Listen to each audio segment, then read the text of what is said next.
في عالم المريم الهادئ قامت حربا عظمى بين طوائف الشر والخير، وتصارعت كل من القوى العظمى بين الطوائف على من سيكون حاكم المريم الجديد. ومن أهم الطوائف البارزة في هذه القتالات كانت طائفة جبل هوى، فتحالفت الطائفة مع الفصيل الغير أرثوذكسي لكي تستطيع القضاء على أكبر تهديد للمريم بالكامل، ألا وهو قصر الليل الأسود. وكان بطلنا زعيم الفصيل الغير أرثوذكسي الملقب بالسيف الشبح، كل هذا بسبب مهاراته الفائقة في السيافة، ويقال أنه لن يستطيع أحد من المريم بالكامل أن يمتلك مهارات في السيافة مثل بطلنا هذا سيف الشبح بايك. واللي هنحكي النهارده قصة بايك سيف الشبح العائد من الجحيم. تدور قصتنا عزيزي المشاهد عن شبح السيف، مقاتل لا يقهر ينتمي إلى الفصيل الغير أرثوذكسي. كان في معركة حامية مع أحد أعدائه وانتهت بفوزه في هذه المعركة، ولكن كان ثمن ذلك الفوز حياة صديقه الذي كان مليئا بالإصابات الخطيرة التي تلقاها في المعركة. فطلب منه صديقه الذي يحتضر أن يعده أنه سوف يعتني بتلميذه الصغير، وأيضا أن يعتني بطائفة هوى إذا حصل له شيء. فوعده بطل قصتنا أنه سوف يفعل هذا، ولكن القدر يلعب لعبته القاسية عزيزي المشاهد عندما يتعرض صديقه للغدر ويقتل بوحشية من قبل رجل مقنع عزيزي المشاهد. فحاول بطلنا أن يقاتل ذلك المقنع لأخذ حق صديقه الذي مات لتوه، لكن المقنع عزيزي المشاهد يكون أقوى بكثير من بطلنا، ولم يكن أمام بطلنا إلا خيار واحد عزيزي المشاهد، ألا وهو الجري عزيزي المشاهد. فالجري نص الجدعنة، وهو بيقول في نفسه إن كده كده صاحبه مات، وإن الأفضل دلوقتي إن هو ينفذ الوعد اللي وعده لصاحبه. ولكن القدر عزيزي المشاهد يلعب لعبته القاسية مرة أخرى، ويستطيع المقنع قبل أن يفر صديقنا ويلقي بنفسه من أعلى المنحدر أن يقسم بطلنا إلى نصفين. ولكن القدر يلعب مرته الثالثة بانتقال بطلنا إلى جسم تلميذ صديقه الذي وعد صديقه أنه سوف يحميه. وقرر صديقنا منذ ذلك الحين أنه لديه هدف واحد وطموح واحد في الوقت الراهن، ألا وهو هزيمة ذلك المقنع والانتقام لصديقه ولنفسه وإخضاع طائفة هوى بالكامل تحت سيطرته. طموح كبير، فهل سيتمكن بطلنا من فعل ذلك أم لا؟ هل سوف يلعب القدر معه لعبته الرابعة ويلقى نفس المصير الذي لقاه في حياته السابقة؟ هذا ما ستثبته الأيام لنا عزيزي المشاهد. سنلخص لكم بإذن الله قصة سيف الشبح العائد من الجحيم بطلنا بايك. وبنشوف البطل بتاعنا وهو قاعد عند البحيرة عمال يفكر ويقول إنه عدى 7 أيام منذ أن تحول إلى ذلك الجسد، ولكن وعلى الرغم من هذا يشعر وكأنه عام كامل، وبيقول إنه يقدر يتذكر كل ذكريات ذلك الجسد، وإن الشخص ده الشخص في العشرينات من عمره. وبيفضل يعايب على صاحب الجسد وبيقول بايك ده طلع غبي قوي لأنه بجسد ضعيف زي ده قرر انه يلعب دور البطل، فكانت ضربة العدو اسرع مما كان يتخيل والتي ادت في النهاية الى انهاء حياته. وعشان المحنكين يعني هو يفضل يقول لي وازاي بيشتم نفسه، هو بيشتم صاحب الجسد اللي هو اسمه بايك، ولكن في حياته السابقة ما كانش اسمه بايك. ويلا نكمل. وبيتذكر بطلنا لما كان مع صاحبه وبيفتكر انه صاحبه كان لابس زهرة البرقوق في ايده، ودي اكيد اللي عملت فيه كده، ولكن بيفضل يلعن حظه انه مش معنى هو اللي تم احيائه يعني، وهل يا ترى صاحبه تم احيائه زيه ولا لا وما بين كل الاجسام اللي في العالم ما جتش الا في الجسد الضعيف ده. ولكن لما بيقعد مع نفسه كده ويهدى بيقول في نفسه حتى لو ما كانش عاجبني الكلام ده فانا المفروض ان انا اكون سعيد دلوقتي ان انا عندي فرصة تاني، وانا مش هقدر اتخلى عن الفرصة دي ابدا. وبيقول في عزم ذلك اللعين الوغد ذو القناع سوف اطارده وامزقه إربا وابعثر بقاياه كالرماد في الرياح. وبيقول ان المقنع ده اكيد اقوى من زعيم القصر الليل الاسود، وان انا مت قبل ما سبب لي اي جرح ولا حتى صغير، وده لو ده اللي فيدل على قوته الكبيره فعلا. ولو كنت عايز احصل على فرصه واحده بس ان انا اهزمه فانا لازم أنا اكون اقوى من حياتي السابقه بكتير. وبنشوف بطلنا بايك وهو جايب الكتب بتاع الفنون القتاليه وعمال يتذكر الوعد اللي وعده لصاحبه، بيقول ما تقلقش يا صاحبي انا هوفي بوعدك ما تقلقش، وهعرف اجيب لك حقك كمان مهما كان الامر مستحيلا بالنسبه الي. اما بقى عند شيوخ العشيرة عمالين يتكلموا عن الاستثمارات اللي عايزين يعملوها في العشيرة والتطويرات، وان هم عايزين يزودوا حماية العشيرة عشان في المستقبل ما يتعرضوش لهجوم زي اللي حصل لهم ده. وعشان تبقى فاهم برضو الفكرة، صاحبنا بايك انتقل لتلميذ صاحبه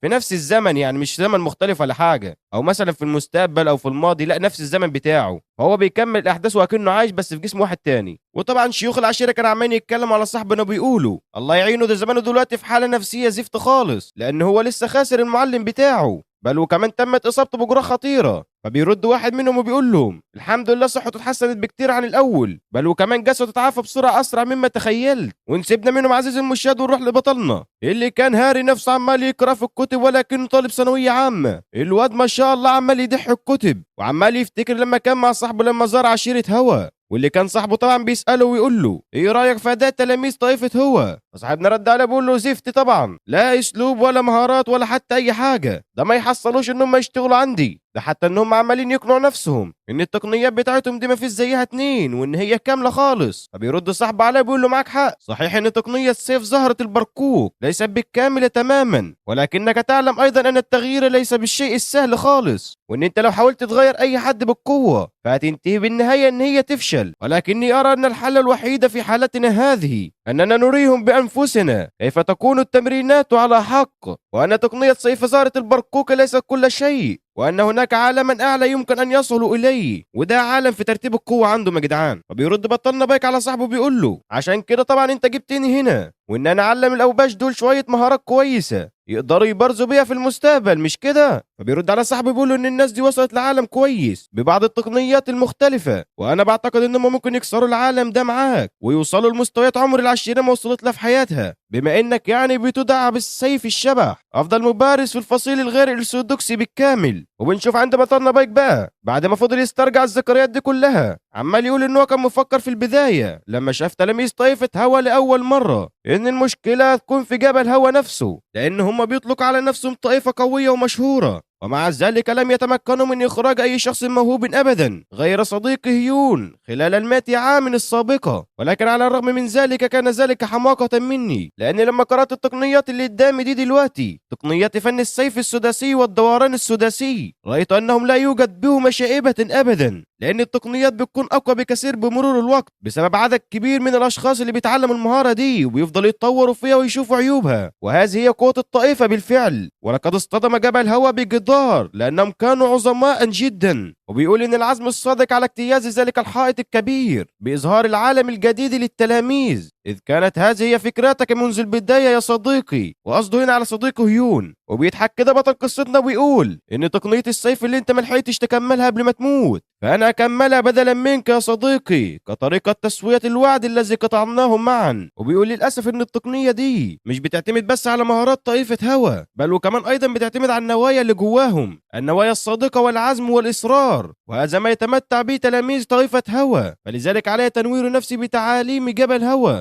وإن أنا دلوقتي لازم نبدأ بأساسيات طائفة هوا، وسوف أصل في النهاية لتقنية سيف هيون. وفعلا بدأ يتعلم التقنيات الأساسية، ولكن قبل ده فضل يمسح التقنيات اللي كان متعلمها الجسم القديم جسم بايك، فحتى لو كنا نحاول تعلم نفس التقنيات فإن الاستفادة ستكون مختلفة تماما. فأنا ما أقدرش أقول اللي اتعلمه الجسد ده نفس اللي أنا اتعلمته، وفي نفس الوقت ما أقدرش أقلل من التقنيات اللي تحت إيدي دي حتى لو كانت التقنيات دي من الأساسيات. فتقنية دوران زهرة الخريف لا تختلف سرعتها تماما عن سرعة فنون الأشباح التي تعلمتها في حياتي السابقة، ولكنها تتميز باستقرار جيد تماما، لأن في حياتي الماضية كنت أسعى فقط للكفاءة وتعلمت تقنيات السيف الغير أرثوذكسية، ولكن تقنيات السيف في طائفة هوا مختلفة تماما. عشان كده أنا أتعلم حاجة مختلفة تماما عن اللي أنا اتعلمتها في السابق. حياتي مبارز الشبح دونغ هيون الذي كان يهتم فقط بالسيف قد انتهت الآن، ومنذ الآن فصاعدا أنا بايك مو فحسب. وبنشوف بقى بعد 3 أيام أحد تلاميذ طائفة هوا قرر المجيء وزيارة بايك لأنه قد فوت تدريبات الصباح لمدة 3 أيام كاملة. فبيرد على بايك وبيقول له أنت تشول مش كده؟ قال له نعم أخي الكبير، ولقد جئت إلى هنا للاطمئنان عليك فقط لأنك لم تأتي إلى ساحة التدريب منذ 3 أيام كاملة. فباك بيقول في نفسه ياه ده الوقت عدى بسرعة جدا، بيفكرني بحياتي السابقة لما كنت بقاتل احد الخصوم القويه. لكن على العموم خلينا في حياتنا دي دلوقتي. وبيقول لي تشول، يا تشول قد الطريق الى ساحه التدريب الان. فتشول بيلاحظ التغييرات اللي حصلت في بايك، وكان مستغرب انه تحول ده كله في خلال 3 ايام بس. اما بقى في ساحه التدريب يا عزيزي المشاهد، بنشوف واحد عمال يعلم تلاميذ الرتبه الثانيه، وكان بيدربهم على تقنيه ازهره البركوك. وكان طبعا بطلنا عمال يراقبهم من بعيد، وكان عمال يقول ان هم لسه سيئين زي ما هم، ده حتى ان هم مش قادرين يتحكموا في مركز الثقل بتاعهم، مما ادى الى تحريك اقدامهم عند تنفيذ التقنيه. وطبعا القدم المتحركه بتعطل توازن الجسم، وبالتالي مش هيقدر ياخد اقصى استفاده من التقنيه دي، ولا يقدر يركزوا كل قوتهم في ضربه واحده. وان الحاجه الوحيده الكويسه في المكان ده هو الشخص اللي بيدربهم، لانه الوحيد فيهم اللي بيعرف يعملها بشكل جيد. وبيقول على ما اعتقد كان اسمه موجين، وان من الجيد فعلا ان في واحد على الاقل خالص مهاراته جيده في تلك العشيره، عشان التلاميذ دول ياخدوه كقدوه ليهم، وان احنا ممكن فعلا نعتبره كالكبير الفعلي لهذا الجيل، وان هو بيقوم بدور بايك، لان بايك المفروض هو القائد بتاعهم، ولكنه للاسف كان خجولا جدا، فلم يستطع ابدا تدريب هؤلاء الاشخاص. وكان برضه بيفتقد للقياده والثقه في النفس، ولكن كان على نقيضه الاخر موجين كان بارعا في القياده فعلا، فهو بيمتلك هدوء طبيعي، ده حتى من هو صغير عنده سمات الابطال. عشان كده من الطبيعي ان التلاميذ يقبلوا بموجين كقائد ليهم، فمن الطبيعي ان تمنح الفرص والجداره لمن لديه القدره على فعلها، وبما انه يتمتع بقدرات ممتازه وشخصيه رائعه ايضا، فما كانش فيه خلاف نهائي على ان موجين ان يقوم بدور الاستاذ الكبير لهم، او على الاقل حتى الان، لان عزيزنا بايك قرر انه ياخد قياده الفريق بالكامل. فبعد ما انهى موجين تعليم تلاميذ العشيره، بدا يسال بايك ويقول له معلش كنت مشغول في التدريبات شويه، عشان كده لم اقدم التحيه لك بشكل لائق.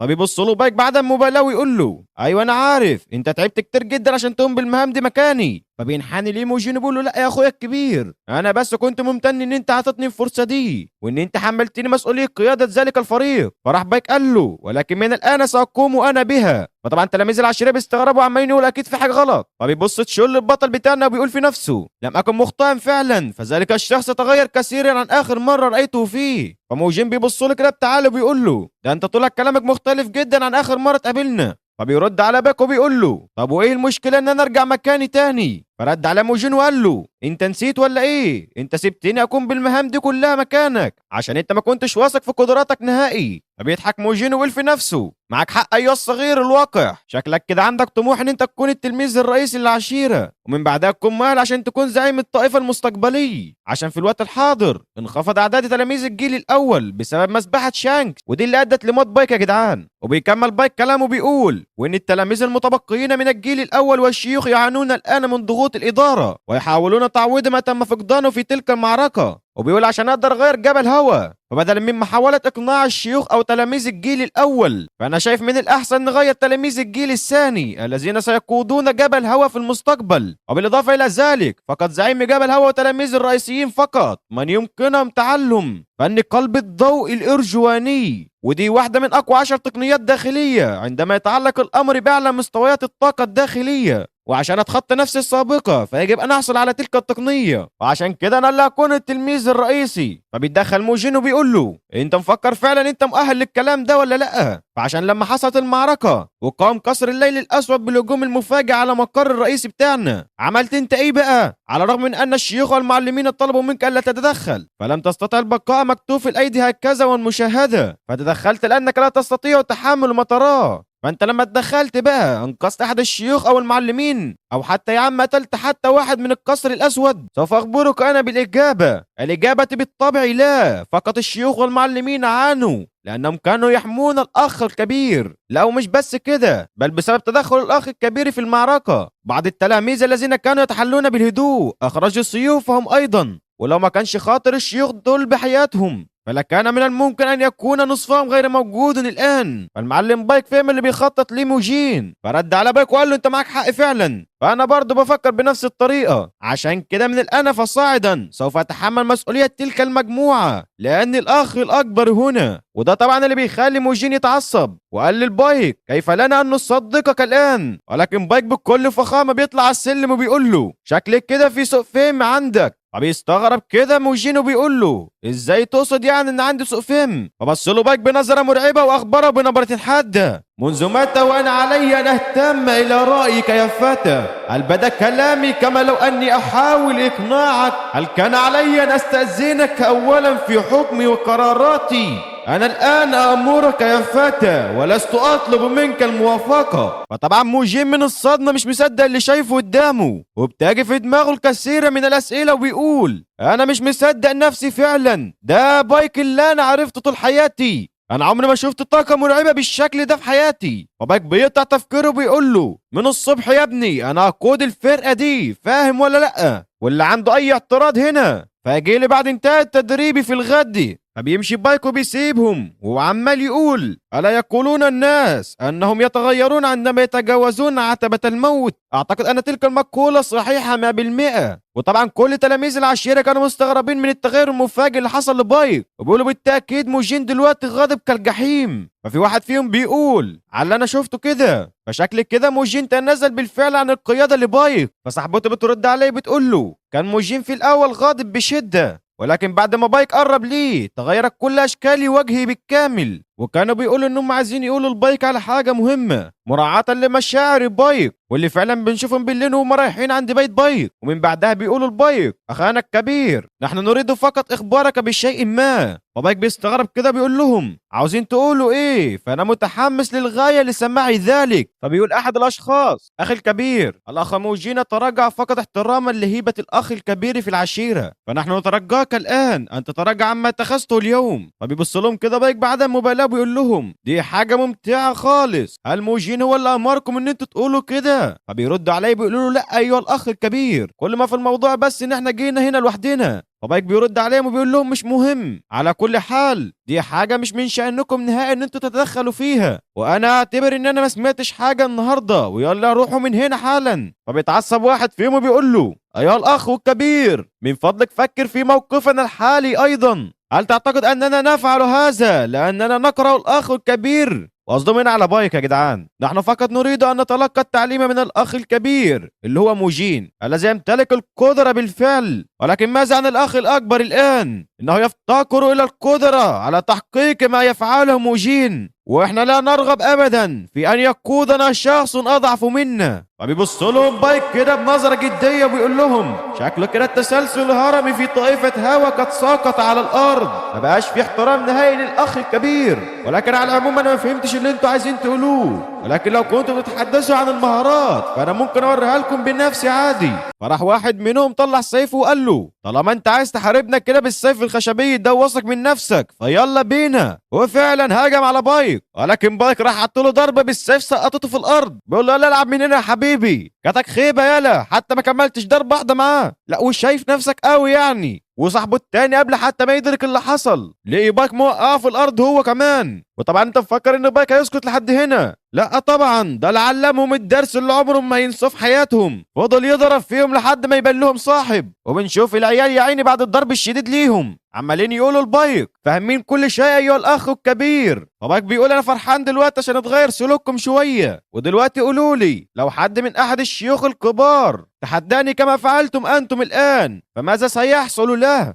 فجاوبوا انه هيتم معاقبته بالتاكيد. فبيسالهم بايك وبيقول لهم: انتم مفكرين دلوقتي ان انا اضعف من موجين ولا ايه؟ فبيقولوا له: لا طبعا سيدي، يتقطع لسان اللي يقول كده عليك. فبيبص لهم بايك كده بيقول لهم: تمام، تصرفاتكم دلوقتي عجبتني، وانا هسيبكم دلوقتي تمشوا وهنسى كل اللي حصل دلوقتي، ولكن خلوا بالكم ان انتوا لازم تكونوا صاحيين للفجر بكره عشان عندنا تدريبات صباحيه ممتعه جدا. وطبعا الاتنين بيسندوا بعض وهم ماشيين عمالين يقولوا: احنا بنشكر فعلا الاخ الكبير على الرحمه اللي قدمها لنا. وطبعا المعلم بايك هو واقف بدا يقول: انت هتفضل متخبي كده قد ايه؟ وطبعا الشخص اللي كان بيراقب بايك طلع من مكانه وقال له: من الجيد يا بايك انك استطعت ان تراني فعلا. وبدا طبعا يساله بايك ويقول له: انت ايه اللي خلاك مختبئ كده؟ فراح رد عليه وقال له: مفيش، انا شفت بالصدفه موسان وموهو يتجهان الى هذا المكان فتبعتهما، ودول اسم الجاز العالي لسه مضروبين حالا. وبيكمل تشول كلامه وبيقول: بس انا ما كنتش اتوقع ابدا ان انت تقدر تنتصر في المعركه دي، ايه يا عم، كنت بتخفي مهاراتك طول الفترة دي ولا ايه؟ فبيقعد بايك يفكر ويقول ان من الذكريات اللي شافها ففي نوعين من التلاميذ في الجيل الثاني. النوع الاول اللي بيحافظ على مسافة مهذبة من الاخ الاكبر بايك، اما بقى النوع الثاني فهم بس بيظهروا الاحترام قدامه ولكنهم في الخفاء يسخرون منه ويحتقرونه ايضا.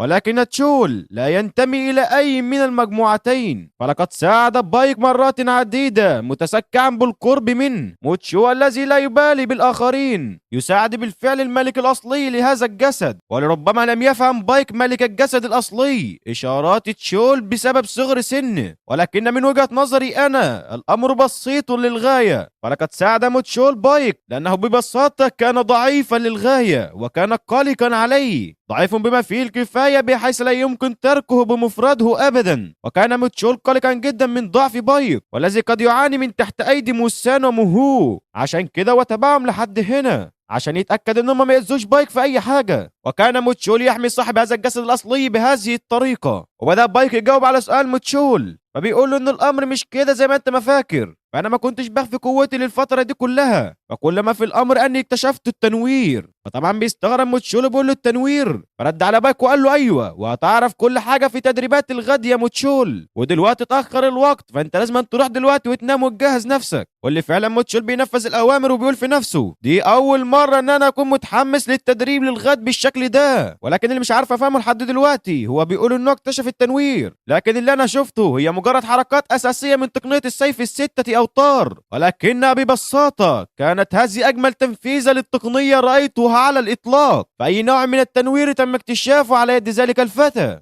وبنشوف بقى عند موسان اللي اتضرب امبارح من بايك بيقول واحد صاحبهم، يعني انتوا دلوقتي عايزين تفهموني ان بايك الضعيف ده اللي كنا بنتنمر عليه طول عمرنا ضربكم بالشكل ده؟ فبيقولوا له طبعا على فكره ده مش بايك اللي احنا كنا نعرفه نهائي، ده اتغير تماما، واحنا دلوقتي بننصحك مش عايزينك تتقرب منه بتهور نهائي، وكن حذر في المعامله معاه، ده احنا كنا قريبين من الموت، انت ما شفتش حاجه. فبيقوم لهم كده بيقول لهم بس خلصوا كلام خلاص، انا عايزكم دلوقتي تمشوا دلوقتي وتستعدوا لتدريبات الصبح. وهم ماشيين بقى عمالين يقولوا في نفسهم ده شكله كده مش مصدق ان بايك عمل فينا كده، ده احنا بنتمنى ان هو يعبس مع بايك عشان الشخص ده بيستحق فعلا الضرب من الاخ الكبير. وفي الوقت ده بيدخل عليهم موجين وبيقول لهم ايه اللي حصل هنا وليه هم ماشيين بالعافيه كده. فبيرد على صاحبه بيقول له شفت اللي حصل، هم الاثنين دول بيقولوا انه بايك هو اللي عمل فيهم كده، وبدا طبعا يحكي له كل اللي حصل في الموضوع. فبيقول موجون ان الاخ الكبير بيفتقر الى القدرات والمهاره وانه لازما عليه يتنحي بطريقه طبيعيه، ولكن اللي مش عارف افهمه دلوقتي هو عمال يسبب المشاكل دي كلها ليه، انه الامر محرج فعلا لنا. وموجون بيستاذن بالرحيل وهو ماشي عمال يقول له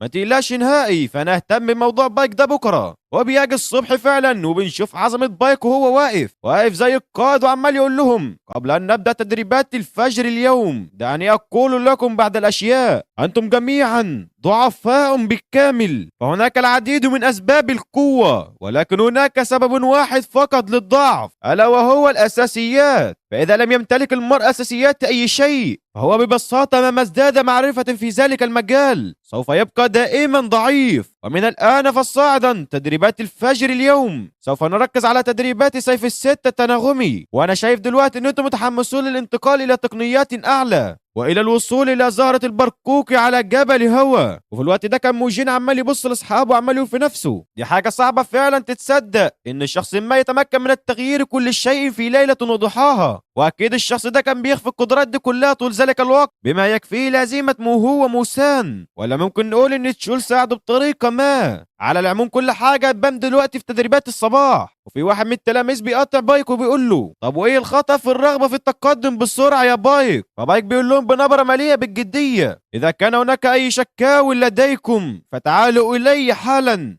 وبالفعل بنشوف احد تلاميذ العشيره وهو بيطلع لبايك وبيقول له انا فاهم نواياك يا اخي الكبير، ولكن مع ذلك لست متاكدا اذا كان ذلك من الحكمه ان نعيد تدريبات سيف التناغم الستة، وايضا يعلم الجميع مهاراتك في القتال يا بايك، فكيف لنا ان نثق في واحد مثلك؟ فبايك بيبص له بيقول له عادي ما فيش اي مشكله، انت تقصد ان انا ضعيف يعني؟ كنت عامل حسابي كده كده ان مش كل الناس هتوافق، ولكن لو كنت انا ضعيف فانا ممكن اوريك قوتي دلوقتي. فبيقول باك لتلاميذ العشيرة: اسمعوا جميعا، سوف افوز على ريون بدون اي حركة مني تماما، وباستخدام سيف التناغم الستة فقط، واللي طبعا ادى لانزعاج كل من في العشيرة. بيقول اكيد الاخ الاكبر فقد عقله تماما. فبيكمل بايك كلامه بيقول له: يا ريون، اذا استطعت حتى لمسي وانا في مكاني هذا فانك انت الفائز، وايضا سوف اتراجع عن امر تدريب سيف التناغم الستة، بل وايضا سوف اتخلى عن منصب قائد التدريب. فريون بيسخر منه بيقول له: شكلك كده يا اخي الاكبر عندك ثقة زيادة في نفسك بعد ما قدرت تهزم موسون، ولنبدأ في القتال على اي حال، ولكني فقط اتمنى أن لا تلومني إذا أحرقت نفسك أمام تلاميذ العشيرة. فبيبص له بايك كده وبيقول له: حسنا، لنتمنى فقط ألا تتجاوز الحدود. وفعلا بنشوف ريون بدأ يهجم على بايك بالفعل، ولكن بايك تصدى لكل ضرباته بكل سهولة، بل وأيضا استطاع القضاء عليه بضربة واحدة بدون حتى أن يتحرك من مكانه. وكان جميع تلاميذ العشيرة في صدمة من أمرهم، ويقولون في أنفسهم: تقنية السيف الإعصار الخاصة بريون لا تستطيع حتى خدش بايك. وبيقول تشول في نفسه: ده حتى سيف الإعصار المعروف بضرباته السريعة هي تقنية يتفوق فيها موريون حتى بين تلاميذ الجيل الثاني بأكملهم، وهذه التقنية معروفة أيضا بسرعتها الفائقة، بل وحتى ريون الآن يستخدمها أفضل من ذي قبل. ولكن مع ذلك قد استطاع بايك القضاء عليه بضربة واحدة وإنهاء القتال بينهم. وكل تلاميذ العشيرة كانوا عمالين يقولوا إن إحنا مش مصدقين أبدا إن ده نفس بايك اللي كان معانا، وحتى موجين عمال يقول هذا غير ممكن بالمرة. وبيقول بايك لتلاميذ العشيرة: لماذا تقفون هكذا بدون أن تحملوا سيوفاكم؟ إن لم أراكم الآن حاملين لجميع سيوفاكم فسوف أعتبر أنه يوجد شكاوٍ أخرى. وبنشوف كل تلاميذ العشيرة جروا على الطول، وكل واحد مسك سيفه وبدأ بالاستعداد للتمارين. فرد عليهم باك وقال لهم: من الجيد حقا تنفيذ الأوامر، أما الآن فسوف نبدأ بتدريبات الفجر حالا. وبيتذكر باك لما كان مع صاحبه في حياته السابقة وكان بيسأله عن تلميذه بايك، وبيقول: أنا مش عارف أنت إزاي قبلت بالواد ده يكون تلميذ ليه، مع إن أنا شايفه أصلا إن هو ما عندوش أي مهارات خاصة أو أي ميزة يتفوق بها عن البقية. فبيرد على صاحبه بيقول له: ملاحظتك صحيحة، فبايك شخص عادي تماما، ولكن لم أراه يتخلى عن أي شيء أبدا رغم قوته الضعيفة، لقد اخترته فقط من أجل عزيماته القوية، وفي حين أن بقية التلاميذ موهوبين فعلا ويمكنهم تعلم أي مهارات بقوتهم الخاصة، ولكن من الصعب جدا على شخص كبايك فعل ذلك. فدور المعلم هو تحويل الأشخاص العاديين إلى أشخاص غير عاديين. وبنشوف بايكو عمال يبص لتلاميذ العشيرة وبيقول: فبالطبع أنا أحب أن أركز فقط على الأشخاص الغير موهوبين وأعلمهم بالشكل مكثف،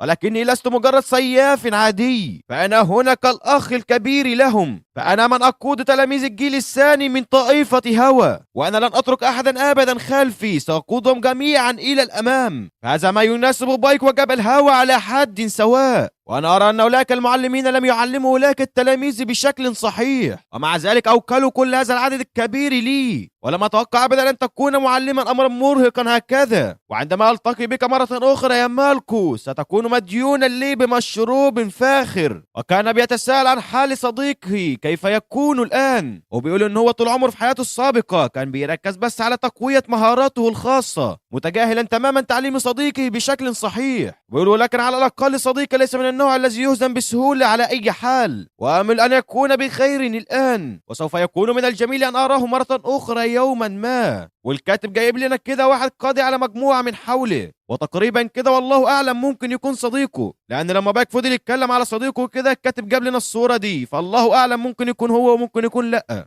وبينتقل بنا المشهد إلى اليوم التالي، حيث أن الطلاب كانوا يتدربون بجد واجتهاد تدريبات قاسية جدا. وبيكمل الراوي كلامه بيقول: لقد بدأت التدريبات الحقيقية لتلاميذ الجيل الثاني من طائفة جبل هوى، فالبدء من جديد سيكون طريقا طويلا وشاقا جدا، ولكن في نهاية هذه الرحلة سوف تظهر أزهار البرقوق، وسوف تحمل معاني كثيرة لا يمكن تقليدها أبدا. وبيكمل الراوي كلامه بيقول: الذي كان بطلنا طبعا أنا أيضا لدي طريق طويل في المستقبل، المستقبل. وبيكمل كلامه وهو بيخطط للخطوة التالية لتغيير جبل هوا، ألا وهي رفع مستواه الخاص. وبيكمل كلامه بيقول من أهم العناصر في رفع مستوى الفرد هي الحواس، فيمكن أن تكون عاملا حاسما في المعارك. كلما كانت الحواس أقوى أصبح من السهل ملاحظة التغيرات الطفيفة، وهذا بالطبع يساعد في صقل تقنيات أقوى. وبيكمل كلامه وهو ينظر حوله: أستطيع الآن أن أقول أن الشخص ما يراقبني الآن، ولكن يبدو أنه لا يكون ضغينة لي أبدا، فربما جاء هنا من أجل الفضول فقط. وبيكمل كلامه وهو بينظر حوله: يبدو أن مستواي ما زال ضعيفا لكي أحدد مكانهم بدقة، ولكن هذا ليس بكثير، ففي المستقبل القريب جدا سوف أتمكن أكيد من معرفة مكانهم بالضبط. وبنشوفه هو متجه إلى مكتبة الطائفة، وبينتقل بينا المشهد إلى السيد هيون، وبطلنا داخل عليه، وبنشوف بطلنا بيقول بكل احترام: أحيي السيد هيون. فبيرد السيد هيون ويقول: إيه اللي جابك هنا أيها التلميذ بايك؟ فبيقول بايك: لقد جئت من أجل الحصول على بعض مراجع الفنون القتال. فبنشوف الشيخ وعمال يفكر في نفسه في الحاجة اللي البطل عايزها، فبيقول لبايك مجيبا إياه: حسنا، سوف تحصل على ما تريد بإذن الله. وبيكمل ناصحا للبطل: إصابتك لم تلتئم بعد، لذلك وجب أن تحضر في التدريبات. فبيرد البطل عليه: مفهوم يا سيدي. فبيقول الشيخ لبايك: سمعت أن تلميذ مدين لك بدين. وهنا زاد فضول بايك، فهو منذ بدء الحكاية كان يضرب الجميع على رأسهم. وفجأة بنشوف الشيخ بيعتذر من البطل وبيقول له: يبدو أن موسى فعل شيئا يستحق العقاب عليه، أنا آسف جدا على هذا. فبيرد على البطل وبيقول له: لقد فعلت هذا لأني الأخ الكبير، فأنت لا تحتاج للاعتذار إلي أبدا. وبينصدم طبعا الشيخ من البطل وبيقول: لقد تغير ذلك الفتى 180 درجة إلى الأفضل. وبيستغرب الشيخ من عيون البطل الحادة، وبيفضلوا كده لفترة طويلة مستغربين. ولكن سيبنا من ده كله، بينتقل بينا المشهد إلى البطل وهو عمال يقرأ التقنيات التي حصل عليها، وبيدرك حاجة جديدة فعلا، وهو أن القوة لا تهم في مواقف الموت وحدها، وإنما القدرة على تطبيق الفنون القتالية هي الأهم. وبيتخيل بطلنا الحركات في فنون القتال، وبيحكي لنا البطل عن الفنون القتال وبعض الأمور المملة أيضا، وعن أصول مهارات طائفة جبل هوا، واللي طبعا هنعمل لها سكيب على طول. لكن الحاجة المهمة إن هو بيقول لنا عن سبب كون طائفة جبل هوا من الطوائف الثلاثة الكبرى، واللي كانت في السابق متعددة وذات أسماء غريبة، واللي طبعا مش هقولها ليكم. ويدخل عليه الشيخ ويسأله ويقول: هل أكملت قراءة الكتب يا بايك؟ ولقد سمعت أنك سوف تعيد تدريب تلاميذ طائفة جبل هوا من الجيل الثاني من جديد، وأنك ستقود تدريبات التلاميذ بنفسك، هل هذا صحيح يا بايك؟ فبيرد على بطلنا: نعم سأفعل. فبيسأل الشيخ عن السبب قائلا له: لماذا الأساسيات يا بايك؟ تقنيات التناغم الستة لماذا اخترتها بالتحديد؟ وبنشوف كده لحظة الصمت بين الشيخ وبايك، وفي حين أنهم يفكرون في استغراب من الأسئلة، وجاءت أسئلة في دماغهم: لماذا وكيف. المهم كده تساؤلات لا تنتهي أبدا. المانوا دي حلوة يا جدعان، بس يا شباب المانوا دي صعبة جدا في السكريبت، وعشان كده عزيزي المشاهد اعمل اشتراك ولايك تقديرا منك على المجهود ده كله. ولو الفيديو ده جاب 1000 لايك كاملين انشر الجزء الثاني تاني يوم. اي خدمات يا جدعان بضحي. ويلا نكمل كلامنا. وبيقول البطل للشيخ: الاساس لطائفة جبل هوا الا وهي هذه التقنية، فلهذا عزمت على تدريب التلاميذ بها، وهم قد انحرفوا عن الاساس بكثير، بل وصفي لهذه المشكلة بالانحراف هو مجرد تلطيف للمشكلة فقط، فهم ليسوا على دراية اصلا بالاساس. وبيسقط كلام بايك على الشيخ كالصاعقة، وعلى فكرة الشيخ فقد النطق تماما.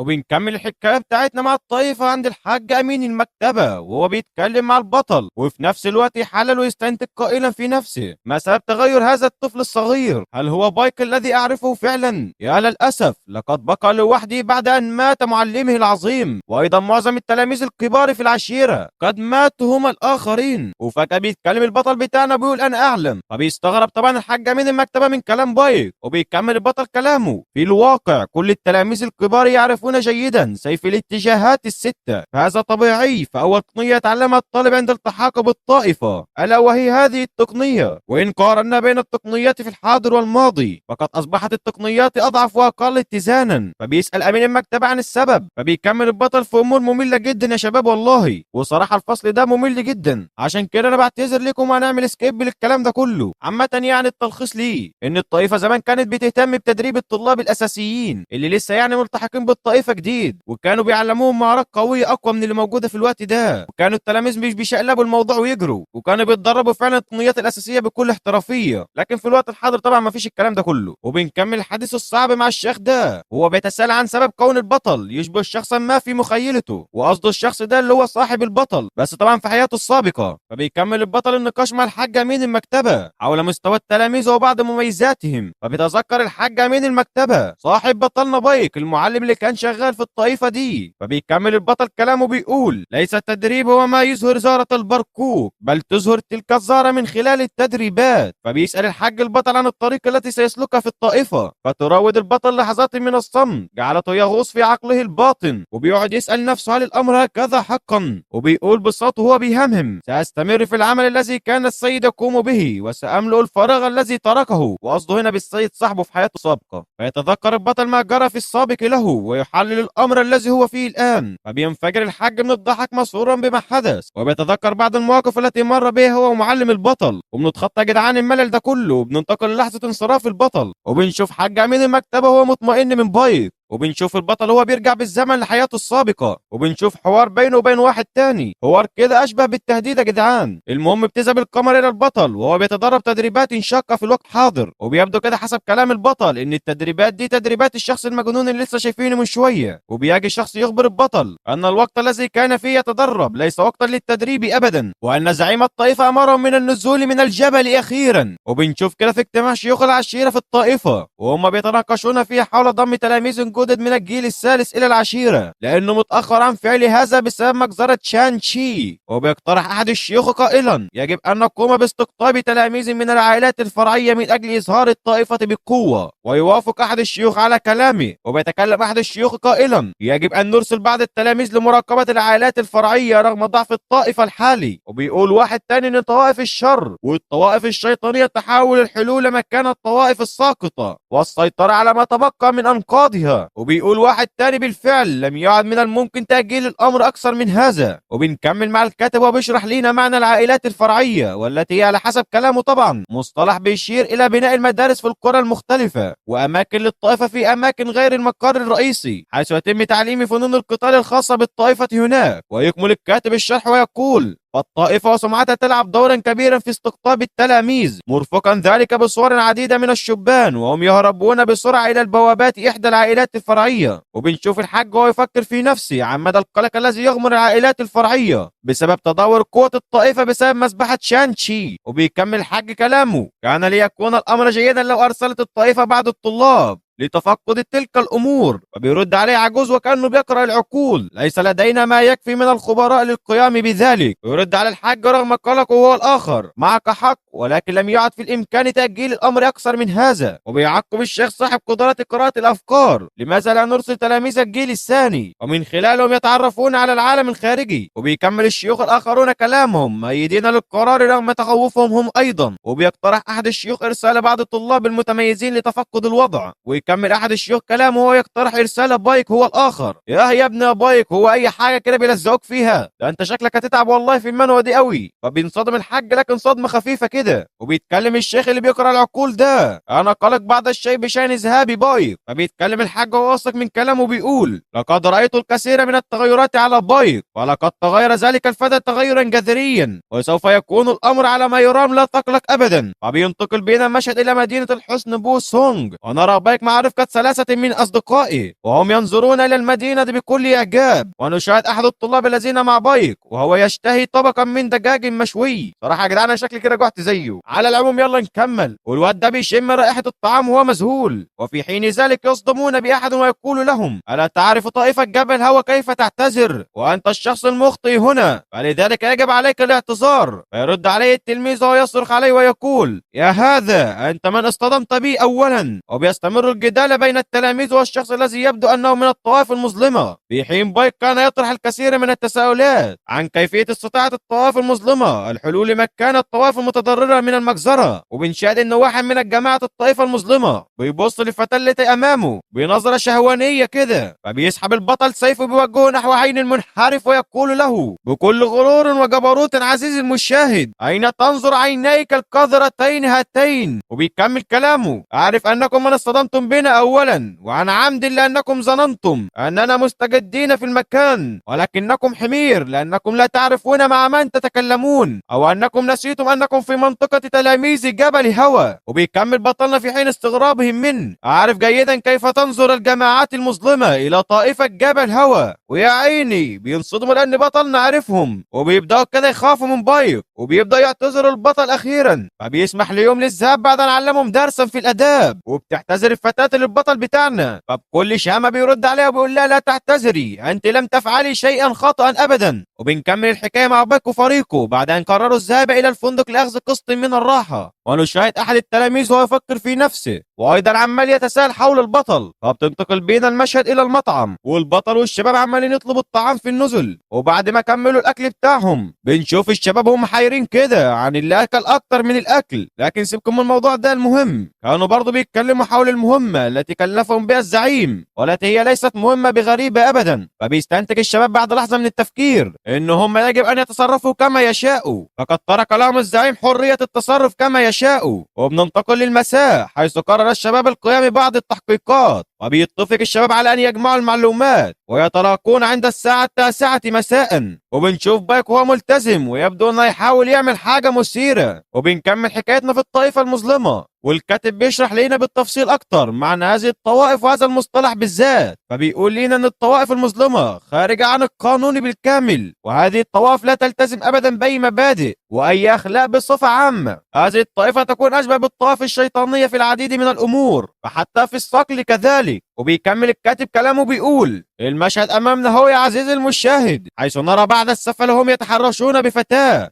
وهي تمشي في حالها دون أي سبب، ويمسكون بها دون سابق إنذار. بس هنا كده عزيزي المشاهد، أنت فكرنا وراك حاجة أكتر ولا إيه؟ لا إحنا قناة محترمة، مالكش أنت دعوة بيهم، أنت راجل محترم. فيلا نكمل كلامنا. فبيكمل الكاتب شرحه قائلا قد يبدو الأمر شبيها بالطوائف الشيطانية مثل قصر الليل الأسود بالضبط. وفجأة بيتكلم أحد الأشخاص قائلا انظر، انتظر قليلا يا فتى. فبعد أن فكرت في الأمر فلقد أخطأت في حساباتي، فلقد ارتفع سعر الفائدة مؤخرا لكني نسيت ذلك تماما. فاتصدمت الفتاة وبتقول إيه اللي بيحصل هنا وعن ماذا تتحدث؟ وبيلمس ذلك الشخص الأصلع جسده وبيقول، وطبعا هو عمال يضحك، يجب أن أخذ المال من الناحية الفنية، فيجب أن أخذ المال الآن، ولكن بما أنه خطأي فسأسمح لك بالذكاء بطريقة مختلفة. وطبعا أنتوا فاهمين قصده إيه. فبيكمل الكاتب شرحه المعنى هذه الطوائف، وبيكمل الكاتب كلامه بيقول إن الاختلاف الأكبر في هدفهم. فالطائفة المظلمة تستمتع وتزهر بسبب أساليبها الوحشية، فهي تنهب وتسلب كل شيء من الأشخاص الضعفاء. فهم عبارة عن مجموعة من المرتزقة يقتلون أي شخص مقابل الأموال، ويمكن اعتبارهم أيضا طائفة مظلمة، ولكن هؤلاء الناس يعرفون بعدة أسماء، فمنهم مثلا القتلة، ولكن بالنسبة لمعظم الناس الشائع بينهم هي الطوائف المظلمة. وما بيلحقش الكاتب يكمل كلامه وفجأة بينتقل بينا المشهد إلى ذلك الأصلع ويحاول التحرش بالفتاة، ويظهر له بطلنا من العدم كده فجأة. وهنا عزيزي المشاهد بنشوف قوة الكاتب في التدخل فعلا، ونرى أن البطل يفكر في نفسه قائلا أتجرؤ على اختيار معركة مع تلميذ جبل هوى؟ فبيقول بطلنا بصوت عالي هل أنت متغطرس أم مجرد غبي أخرق؟ فأنا حقا لا أفهم ذلك. فبيتفاجئ طبعا ذلك الأوغاد، وطبعا بيسألوا البطل بتاعنا وبيقولوا له من أنت بحق الجحيم؟ وبيقول بفرض أن ذلك الجراد الذي كان يراقب المكان. فبيعدي كده شوية وقت بنشوف ان ذلك الشخص مغمى عليه في الخلف، فبعدها براحوا بطلنا ضربا قويا حتى الهلاك. اعتقد ان هو مش هينسى الموضوع ده ابدا. فبيسألهم عن الذي يدعمهم، فبيجاوبونه بكل استغراب عن ماذا تتحدث بحق الجحيم. فبيردون عليه قائلين هل تتحدانا ايها الغبي؟ فبيقول البطل في نفسه ومستغرب ماذا يريدون هؤلاء الاغبياء؟